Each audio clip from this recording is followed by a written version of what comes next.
Muy bien, voy a resolver la práctica número 23. Recordemos, ¿no? Muy bien, voy a resolver la práctica número 23 correspondiente al cálculo del promedio ponderado de acciones. Hay que recordar que este rubro se utiliza para la determinación de la utilidad básica por acción, la UVA, o también ganancia básica por acción. Bueno, tiene diferentes nombres. Su fundamento está en la NIC 33. Y es importante que ese dato pues, aparecería en el estado de resultados o en una nota del estado financiero relacionada con el mismo. A su vez, es importante también mencionar que em, el número promedio de acciones en circulación no es lo mismo que la cantidad de acciones que hay a final del año. La empresa puede tener X cantidad de acciones a final del año. Ese dato está correcto, es un dato importante que ocupamos. Decir que a final del año hay, por decir algo, 50.000 acciones es un elemento importante. Dato que se ve reflejado en el estado de situación financiera. En el estado de situación financiera, sí debe aparecer un rubro que diga que el capital social equivale a un X monto y que representa la suma de 50.000 acciones comunes. También ese es otro dato importante. El cálculo promedio de acciones en circulación es única y exclusivamente para las acciones comunes. No se mezclan las acciones preferentes en este. Em, entonces, eh, lo que nos dice la NIC es que las acciones se tienen que ponderar por el tiempo que estuvieron eh, y en este caso tengo que tomar las fracciones de mes correspondientes, ir controlando las emisiones que se tienen, las readquisiciones, lo que son los dividendos en acciones, las divisiones de acciones. Todos estos elementos tengo que ir llevando el control para ver durante cuántos periodos de tiempo estuvieron durante el año. En el ejercicio nos dice específicamente que a principios del año en curso, Salud TCA tenía 20.000 acciones comunes en circulación con un valor nominal de 10 colones cada uno. Eso también no nos interesa el valor nominal. Lo que nos interesa es la cantidad de acciones. Entonces, el valor nominal de 10 sí es un dato importante que ocupo para el estado de situación, sí es un dato importante que ocupo para los registros contables, pero no para el cálculo del promedio ponderado de acciones. Dice que durante el año se realizaron las siguientes transacciones relacionadas con su acción común, de tal forma que al finalizar el año tenía 63.800 acciones en circulación.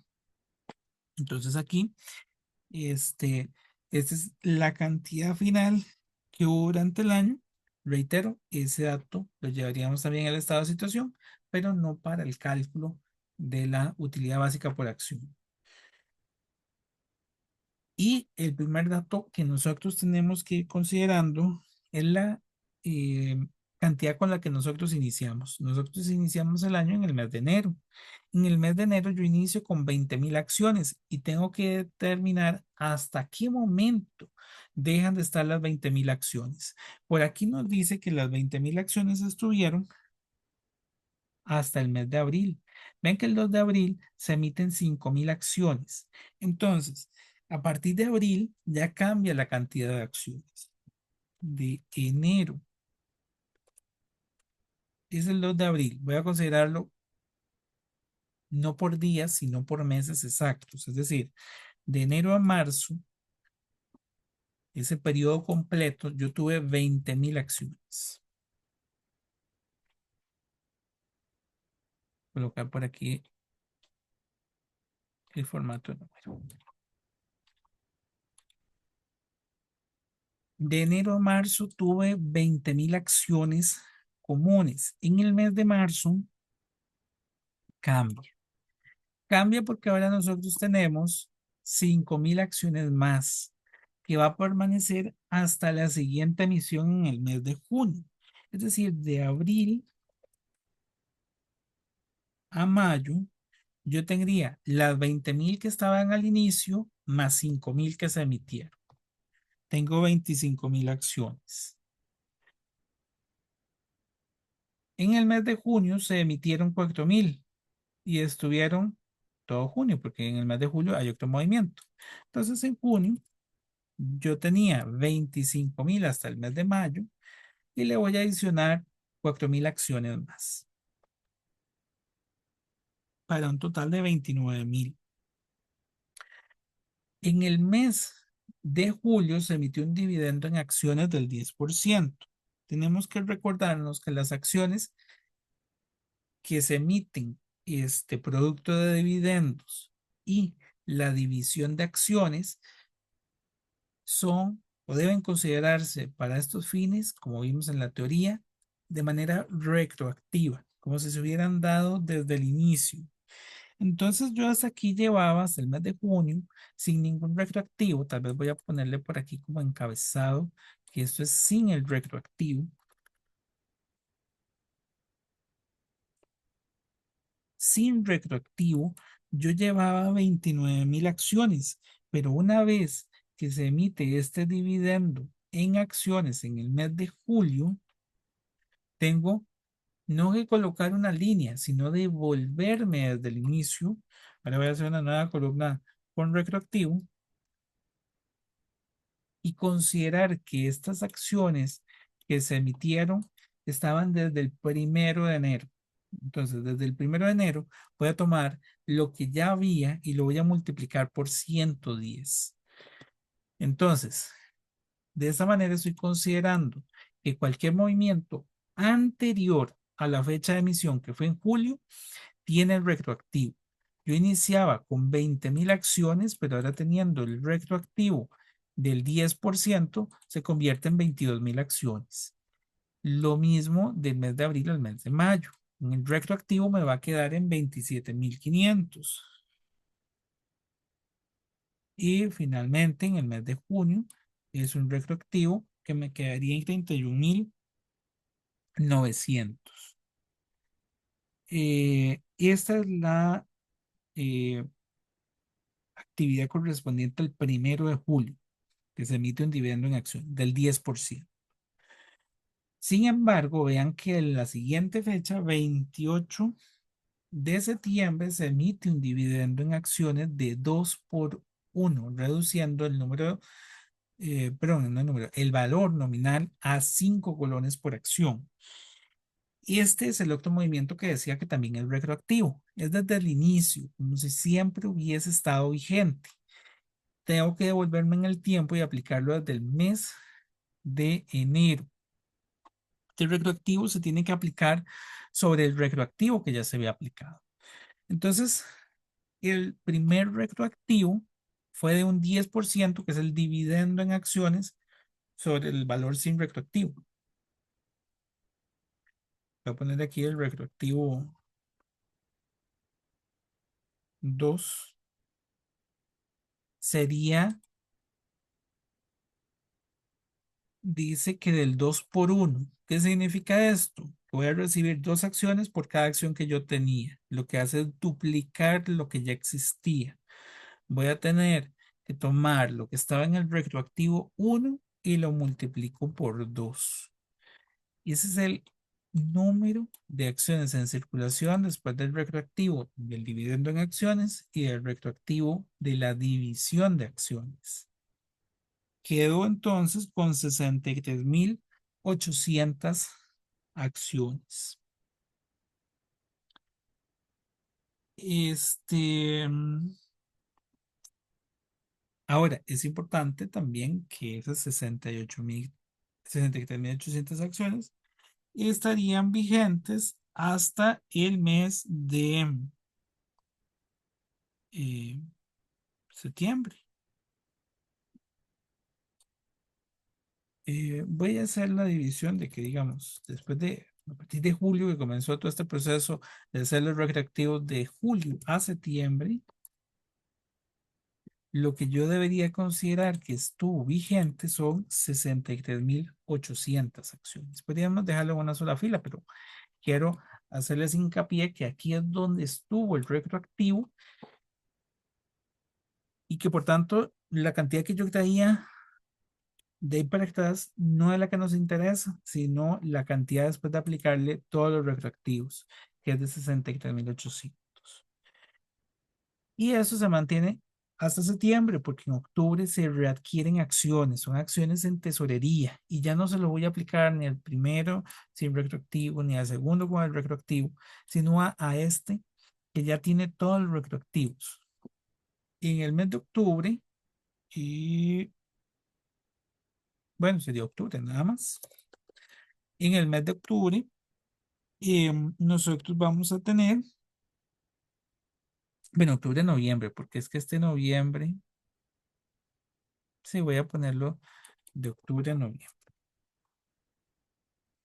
para que me queden las fracciones de mes completo.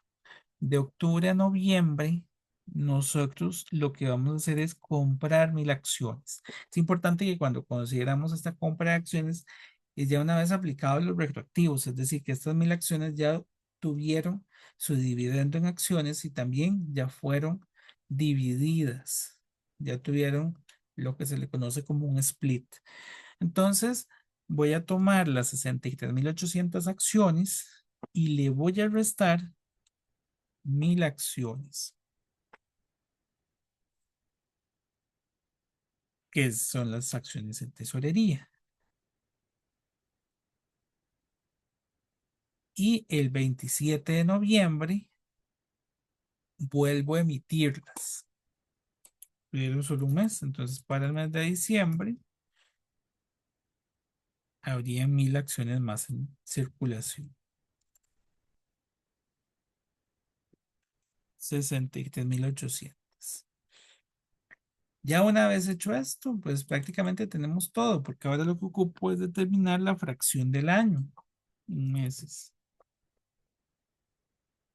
Voy a ponerlo como texto porque ya vimos en la sesión que si no él me lo deja como un número. Entonces, para que todos entendamos, esta fracción tiene que sumar 12 meses, a menos de que la institución no hubiese operado durante algún periodo del año. Entonces, en esos casos, pues no, pero debería sumarnos un año. De enero a marzo son 3 meses de un año. 3 meses de un año, 3 de 12. De abril a mayo correspondería a 2 de 12. Aquí tengo junio, podría haber hecho de junio a septiembre, que son iguales a 63.000, pero con el fin demostrativo que queríamos colocar por acá, los he separado. En junio tendríamos pues 1 de 12 y de julio a septiembre tendríamos 3 de 12. Octubre y noviembre son 2 de 12 y diciembre pues sería 1 de 12. Ahí lo tenemos. Entonces con esto voy a hacer una multiplicación que voy a sumar. Primero lo voy a multiplicar. Voy a tomar el retroactivo 2 por la fracción del año. En este caso pues tengo que irlo haciendo manualmente. Voy a tirarlas todas, irlo modificando. En el primero son 44.000 por 3 de 12. En el segundo 55.000 por 2 de 12. En el tercero 63.800 por 1 de 12. En el cuarto 63.800 por 3 de 12. En el quinto 62.800 por 2 de 12. Y en el sexto 63.800 por 1 de 12.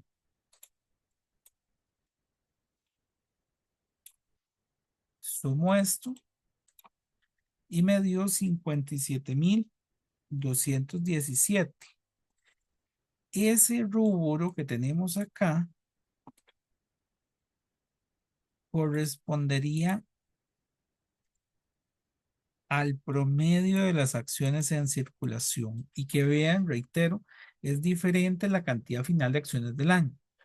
Porque decía, en el final del año, en el enunciado nos decía que quedaban 63.800. Efectivamente, aquí están, 63.800. Ya vimos cómo llegamos ahí. Pero no estuvieron 63.800 vigentes durante todo el año.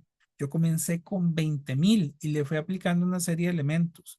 Entonces, no es cierto que siempre tuvimos 63.800. Eso sería engañar al usuario de los estados financieros.